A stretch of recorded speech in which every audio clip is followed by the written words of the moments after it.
I solemnly swear that I am up to no good. Hello everyone, I'm Mrs. Midnight, and today we have our wand in hand.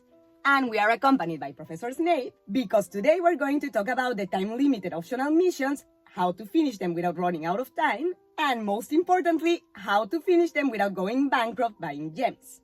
Since Hogwarts Mystery lately is throwing me a time-limited optional mission basically every time I connect to play, I've learned some tricks and tips here and there that I want to share with you so that you can complete as many of these missions as you can. Precisamente para eso hemos traído unas cosillas. Cosas que aprende uno por ahí. So before we start, go grab something to write on, subscribe to the channel if you haven't already, because Mrs. Midnight Guide for time-limited optional missions begins now. By the way, since this guide is gonna be a little long as usual, we are going to split it in 3 parts. So make sure to stay tuned to the channel and to turn on the notification bell, because every day of this week I'm going to be releasing the next part of the guide until we complete it. First of all, what in the world is a time-limited optional mission? Good question. A time-limited optional mission is an event that Jam City releases periodically, whether it is in a specific moment of the year or a specific moment of the game. For example, when you advance until certain chapters of certain years, as you advance in the Quidditch story, or when buying certain creatures of the Magical Reserve.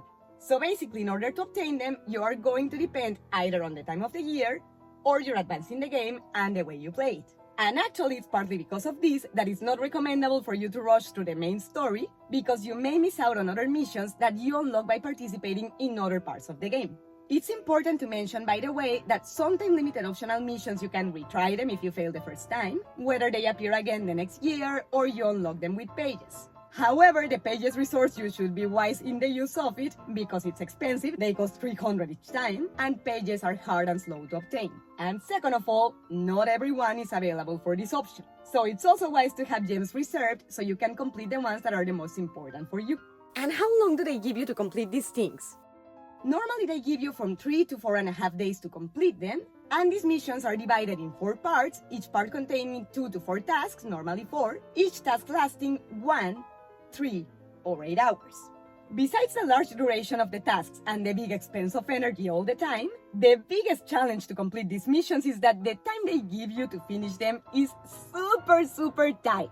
And if this wasn't enough, sometimes between one task and the next one, you have to wait.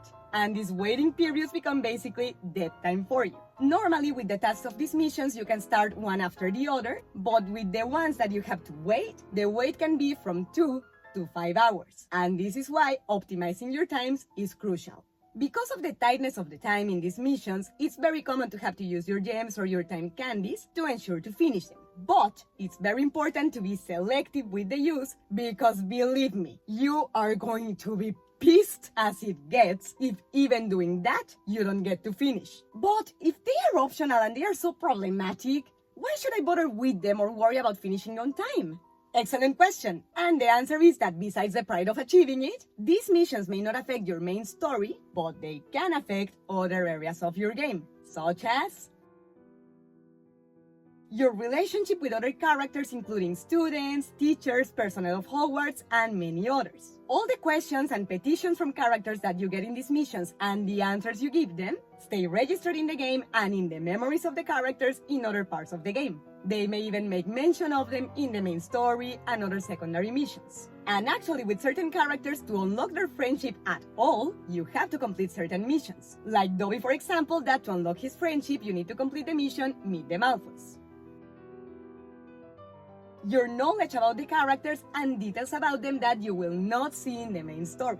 Whether you discover them on the romantic time-limited optional missions, or the missions that are dedicated to one character or several characters in particular, you're going to learn things that you wouldn't know if you do not complete and advance in these missions. Like the fact that if you want to make Professor Snape smile, his weakness is actually a dessert. The development of your story in Quidditch, especially with certain characters, and with certain creatures of the reserve if you finish their missions in time. Like the sea serpent that I couldn't complete. But well, at least I adopted it.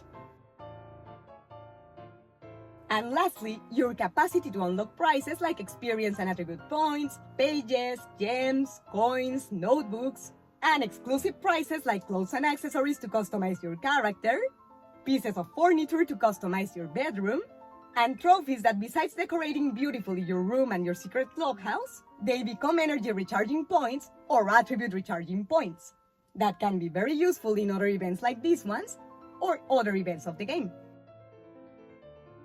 If you're liking this guide so far, don't forget to leave me a thumbs up, subscribe to the channel, and click on the bell so YouTube lets you know when I upload the next part tomorrow. Mrs. Midnight loves you and hopes to see you next time. Mischief managed.